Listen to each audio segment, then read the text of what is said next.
i-review ko to. Ito po ay na-order ko po. Nakita ko to sa Facebook. Ang presyo na ay 1,450. Kaya ko siya nagustuhan kasi isa siyang food processor. Pero electric siya. Okay. Tapos, nagtaka ako pagdating kasi unang-una, ang tagal ko itong hinantay. Pero okay lang. It's worth the wait. Okay. So, ito yung address. At saka, Trino channel nila sa Lazada. So, okay din naman ang Lazada kasi trusted na talaga. At lagi din kami nag-order sa Lazada. Okay. So, ito, buksan natin. Bago tayo magpatuloy, na-enjoy ko itong bubble wrap na to. Tuloy tayo.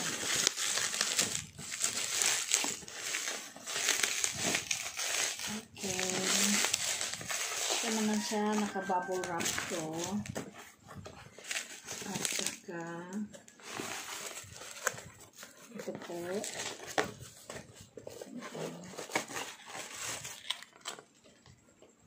Ito siya, pero nasanay kasi ako doon sa dati, nagtatrabaho ako sa isang department store nung kabataan ko. After nag-graduate ako ng college, agad-agad naghanap ng trabaho dito sa Manila na hindi naman importante masyado yung kanyang karton. Ang importante yung quality ng ating binibili. Ito po siya, ang food processor na to. Hinahanap ko lang kung ano yung pinakang pangalan niya. Find back. Hindi kasi ito nakasulat din doon. So, okay lang. And then, high-end kitchen cooking machine. Sana worth yung pera kapag bili ko. Ngayon, matitesting, matatry natin ito. So, importante may food processor ako. Tapos, kung mag-function siya ng maayos. Okay. Kasi pangangailangan to pag nagluluto tayo. Tayo in charge ng kusina, kailangan natin mga food processor. Okay. Maganda naman siya. Made of plastic siya. Ito yung detachable. Ito yung pinaka machine niya. Tapos, ito yung takip niya.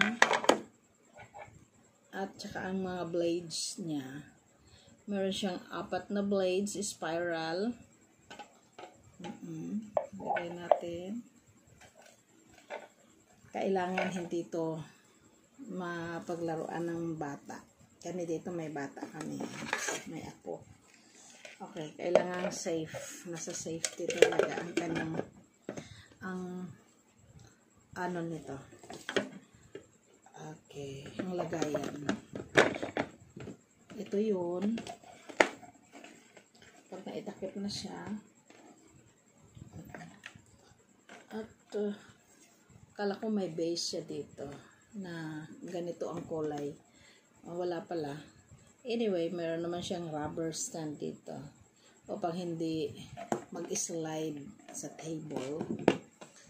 Okay, so ito yung bali on and off niya sa power. At basahin natin yun dito sa sa karton.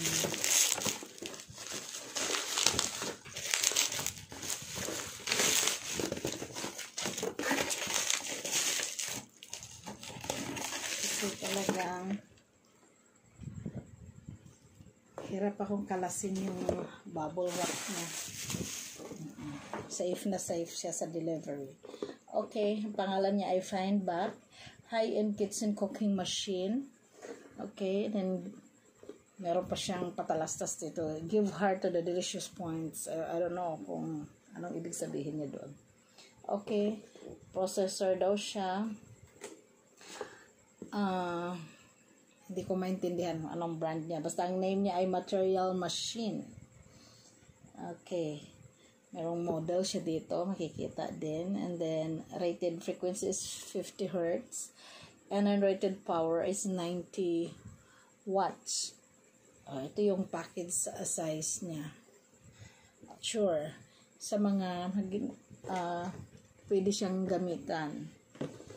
Okay, number 1 is minced meat. Siguro ngayon, ito yung itatry natin. Pwede din siya sa paggawa ng chili sauce. Dito natin durugin yung chili natin. Siguro itong dumplings ay ang paggawa din ng ground meat, garlic, and then peanut, and what is this, mashed potato, and then fruit juice, minced ginger, meat pie, and then carrots. So, ito daw lahat ay magagawa niya. Pwede niyang durugin. Durog lang naman. Wala na ibang magawa nito. Kasi yung mga blades niya napakatalas. Okay. So, hindi ko pa to talaga na-try. Sana pag-try natin ngayon ay mag-work siya. Okay. Try na natin. Ito yung cord niya. Wala siyang kasamang adapter pero okay naman kasi yung aming saksakan ay pwede sa bilog. Okay, meron akong meat dito. Una, hiwain muna natin ng medyo mapino-pino.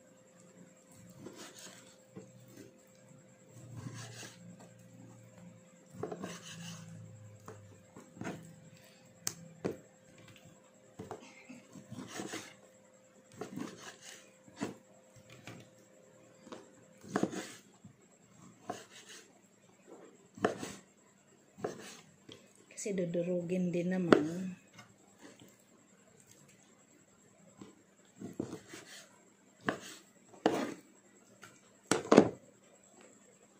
Okay, try na natin ang ating machine.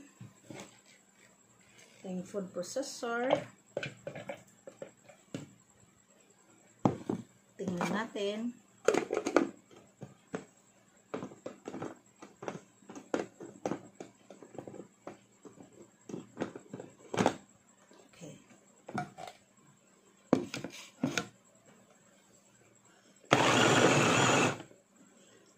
Okay.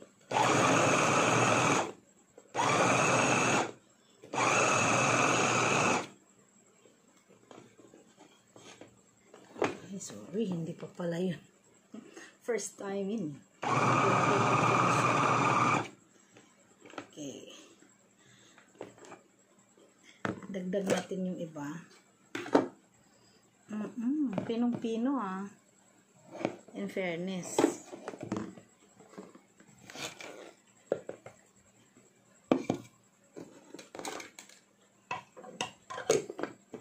Kasi titingnan natin kung pwede ba nating ma-recommend sa iba. Okay. Ayun yung cord.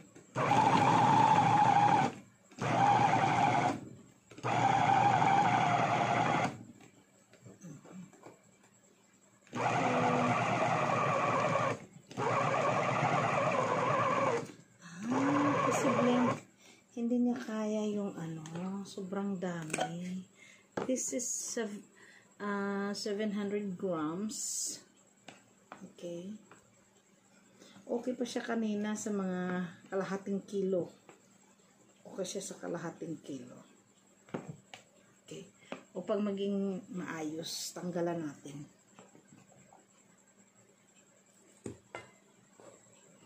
Okay, tinanggalan natin ng laman upang maging maayos. Hindi siya pang heavy duty. Heavy duty. Ano lang, mga kalahating kilo pala. Siguro ito na. Okay.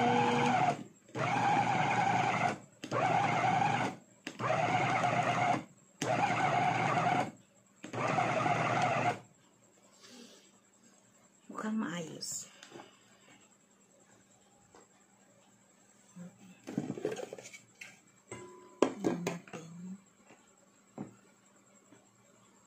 Pinong-pino naman. Pwede na siya pang skinless longganisa. Okay.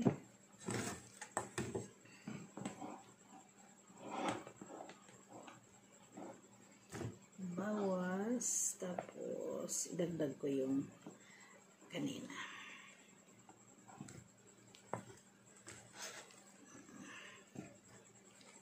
Okay. Mag-work siya talaga sa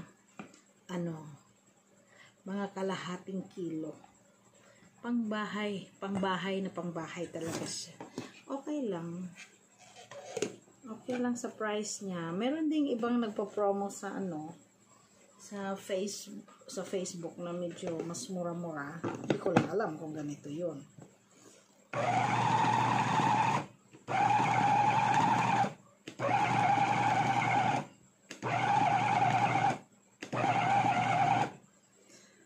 Okay, tapos na po.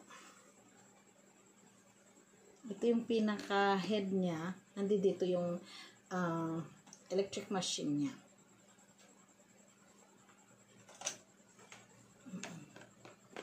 Ayun. Tapos, tanggalin natin yung pinaka-takip. Tapos, lagay natin yung ating ground meat.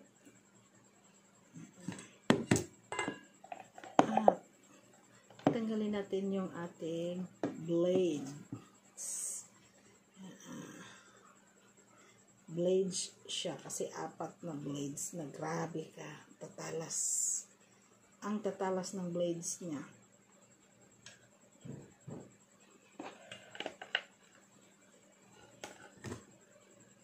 Okay.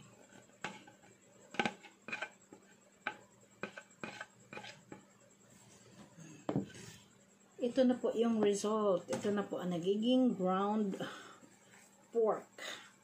Oh, naging ground pork na siya. 700 grams. Palagay ko hindi siya kaya. So, hatiin nyo lang o kaya bawasan. Pero, for sure, ang kalahating kilo ay kayang-kaya niyang gawin. Kayang-kaya niyang durugin. So, ito na yon. Pwede na to pang skinless longganisa at saka iba pang gamit ng giniling sa pagluto. Okay, thank you. Siguro i-recommend ko tong food processor na to para sa iba kung namimili kayo ng ganito din, naghahanap kayo, ibig sabihin siguro ito pwede na. Pangbahay lang. Kung negosyo naman, hindi masyadong heavy duty. Okay siya. Okay siya. Recommended. Yung mga parts niya, klaruhin ko lang, ito yung pinaka-machine niya. Ipupush lang. Push mo dito at ma-under na siya. Yung cord niya, saksakan, wala siyang adapter, direkta lang. Kung ang iyong saksakan ay pwede sa bilog. At saka, ito yung pinakatakip niya. Ito yung pinaka-container niya. Ito po yung detachable na mga blades niya. 4 po ang blades niya. As of now, contented customer po ako. Okay. Subscribe to my channel.